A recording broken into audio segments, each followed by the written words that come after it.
Good evening. I'm Claudia Odom Hager, Interim County Manager. It's a pleasure to be with everyone tonight to give highlights about Durham County's approach with spending the coronavirus relief dollars. We can go to the next slide.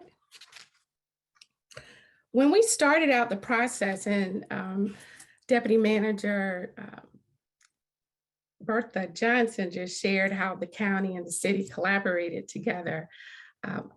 I will talk about some of the efforts that the county commissioners went through in establishing some of our strategies.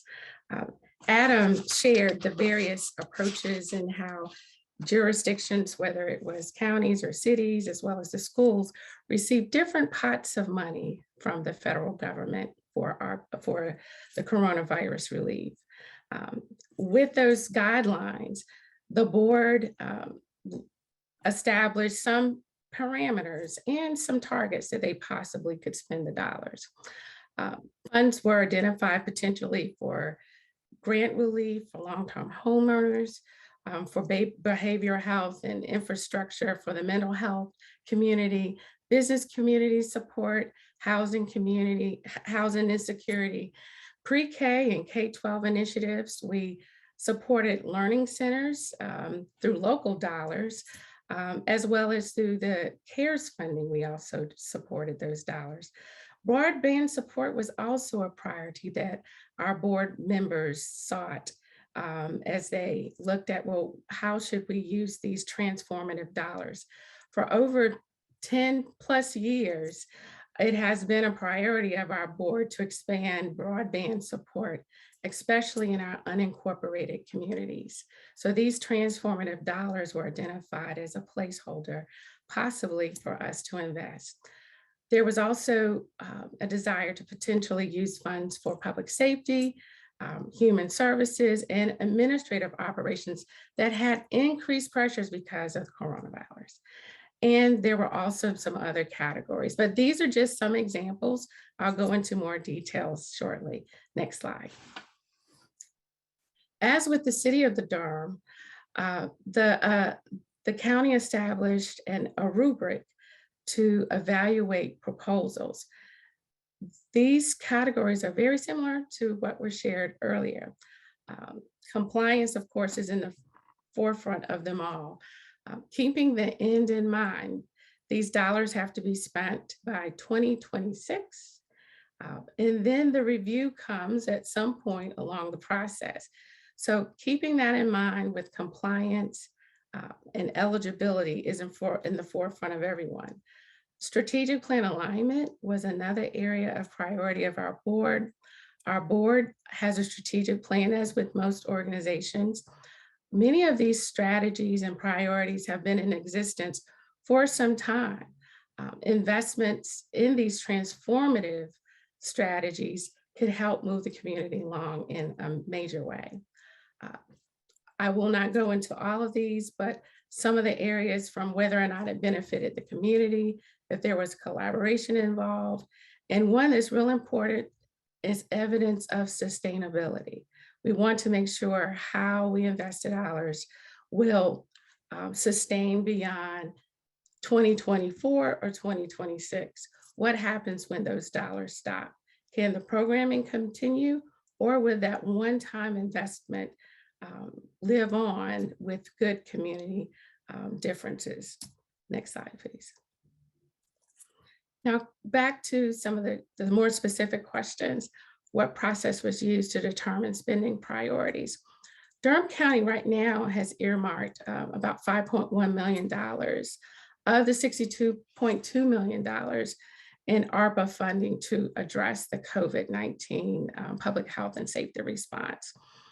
Many of the dollars that were allocated initially were a continuation of efforts that happened in the first tranche of funding that we received. Bertha shared in the previous conversation that from a process perspective, we have collaborated with the city to get input from the public with community conversations. Our allocation process still remains underway. The next question that was asked what diverse voices were integrated into the priority setting. As shared, the community engagement did involve a diverse set of voices. We also, as with the city, had a survey that allowed residents to give input. That survey remains open for our website, and it's on our website, and we'll put the link in the chat a little bit later so that you can also get that information. We will have additional engagement sessions. There will be one mid-month in March in our unincorporated areas to discuss broadband. And we will also have some additional feedback loops for residents to give insight. The priorities were determined related to youth in our initial proposal, included investments for school nurses, funding for housing insecurity, as well as funding for food insecurity. Now, one could say, because they were broadly allocated, that it went to a family's household, but based on our family profile and those who receive the dollars, those dollars indirectly also impacted our youth in the community. Next slide.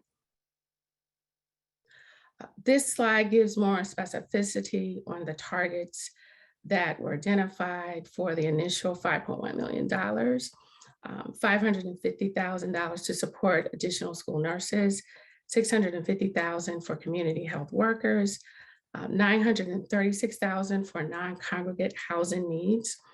And those are for our community residents who need shelter. $1.2 million for increased cleaning services and standards. Our community, our public health and our human services building and a few others are high traffic areas, and they're places that many of our residents go for services. And so this also was a priority to make sure that our residents were safe. And the next slide, please. How much funding remains? There is $57.1 million.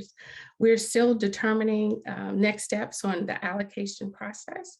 We will have a policy conversation with our board members in March, where staff will give some recommendations on potential RFPs that will request proposals for funding. They will also have the chance to look at proposals that were submitted through the city process that Bertha talked about earlier. Some of those proposals are requesting joint funding. So those will also be evaluated as well. Again, the next round of priorities and proposals, we will have those conversations soon.